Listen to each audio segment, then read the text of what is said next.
Bismillahirrahmanirrahim.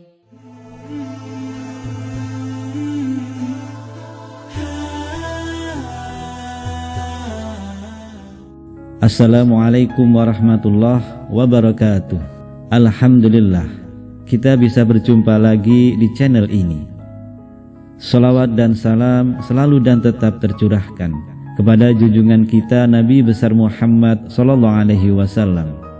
Allahumma sholli ala sayyidina Muhammad wa ala ali sayyidina Muhammad. Semoga saudaraku semuanya selalu diberikan kesehatan, dilapangkan rezekinya, diampuni dosa-dosanya, dan dipanjangkan umurnya. Amin ya rabbal alamin.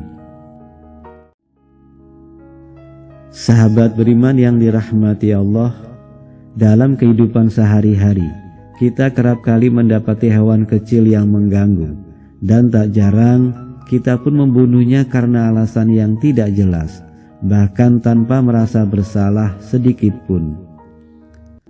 Tahukah sahabat beriman, dalam Islam ada sekian banyak binatang yang boleh dibunuh, serta terdapat pula beberapa binatang yang haram untuk dibunuh.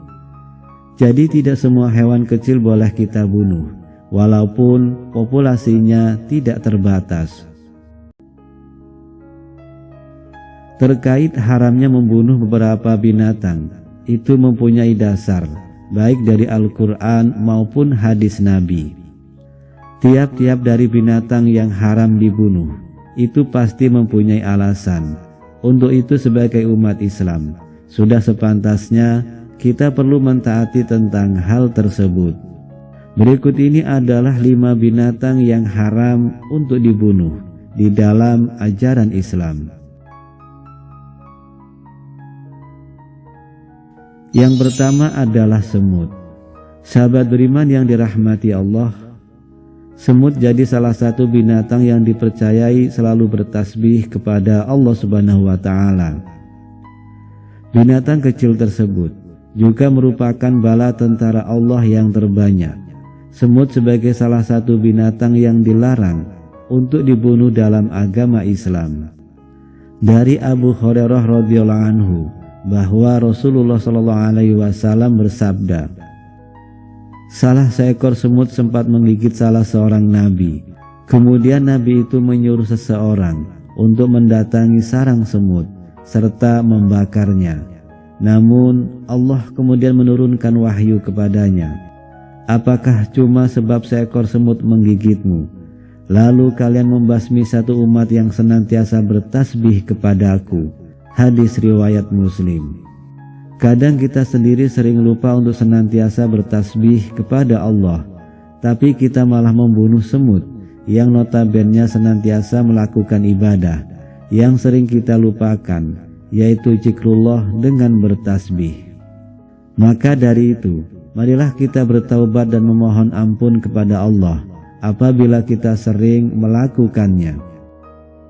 Sahabat beriman yang dirahmati Allah, kemudian yang kedua adalah laba-laba. Dalam sejarah kisah Nabi, laba-laba dipandang sebagai binatang juru selamat Rasulullah dikala ia dikejar oleh kalangan Quraisy yang hendak membunuh beliau. Diketahui jika dikala itu Rasulullah bersembunyi di dalam gua dan kalangan kafir Quraisy hampir saja menemukan beliau. Tetapi berkat terdapatnya sarang laba-laba, sehingga kaum kafir Quraisy beranggapan jika di dalam gua itu tidak mungkin terdapat orang di dalamnya. Rasulullah kala itu berada di dalam gua Sur yang ditemani sahabat sejatinya yaitu Abu Bakar. Mereka bersembunyi dari banyak orang kafir Quraisy yang ingin membunuh Rasulullah.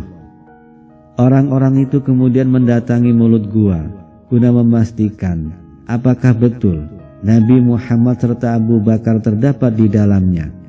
Tetapi apa yang mereka dapati setelah sampai di mulut gua, terdapat sarang laba-laba yang masih utuh sempurna, serta di situ mereka pula mendapatkan 2 ekor burung merpati. Maka mereka sangat percaya bahwa di dalam gua tersebut tidak ada orang. Merujuk pada kisah tersebut, sehingga Islam memutuskan kalau tindakan membunuh laba-laba menjadi suatu perihal yang tidak dimaafkan atau diharamkan. Maka dari itu, apabila kalian pernah membunuhnya, maka bertaubatlah. Sahabat beriman yang dirahmati Allah, kemudian yang ketiga adalah lebah. Lebah adalah salah satu binatang yang istimewa dalam Islam. Apabila secara harfiah, lebah digunakan sebagai nama dari salah satu surah dalam Al-Quran, yakni surah An-Nahl. Terdapat banyak pelajaran yang dapat dipetik dari kehidupan lebah.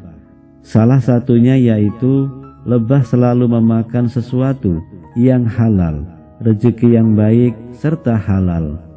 Dan perhatikan apa yang dihasilkannya pun penuh keberkahan, yaitu madu yang mempunyai banyak manfaat untuk kesehatan manusia. Mayoritas ulama mengatakan hukum membunuh lebah selevel dengan semut. Dengan landasan itu, pantangan membunuhnya serta pantangan menyantapnya. Namun para ulama menerangkan, jika larangan membunuh lebah karena bisa menghasilkan madu yang bermanfaat untuk manusia. Kemudian yang keempat adalah kata. Rasulullah SAW bersabda, berilah keamanan bagi kata, jangan dibunuh, karena sesungguhnya suaranya yang kalian dengar adalah tasbih dan takbir. Sesungguhnya hewan-hewan meminta izin kepada Rabb-nya untuk memadamkan api dari Nabi Ibrahim, maka dia izinkanlah bagi kata. Kemudian api menimpanya, maka Allah menggantikan untuknya panas api dengan air. Kemudian yang kelima adalah burung hudhud. Burung hudhud merupakan salah satu binatang yang disebutkan dalam Al-Quran.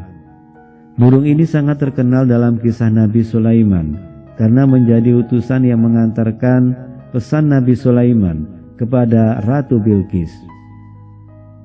Keistimewaan burung tersebut menyebabkan binatang yang satu ini haram untuk dibunuh sesuai dengan ketentuan Islam. Sahabat beriman yang dirahmati Allah, membunuh hewan tidak bersalah, jelas tidak dapat dibenarkan.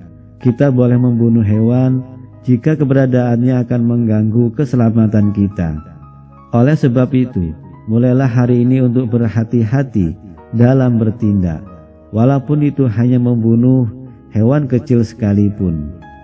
Karena segala sesuatu ciptaan Allah ada tujuan dan hikmah di dalamnya untuk kehidupan manusia. Wallahu a'lam bishawab. Demikian yang bisa saya bagikan, semoga bermanfaat untuk kita semua. Amin ya rabbal alamin. Assalamualaikum warahmatullahi wabarakatuh.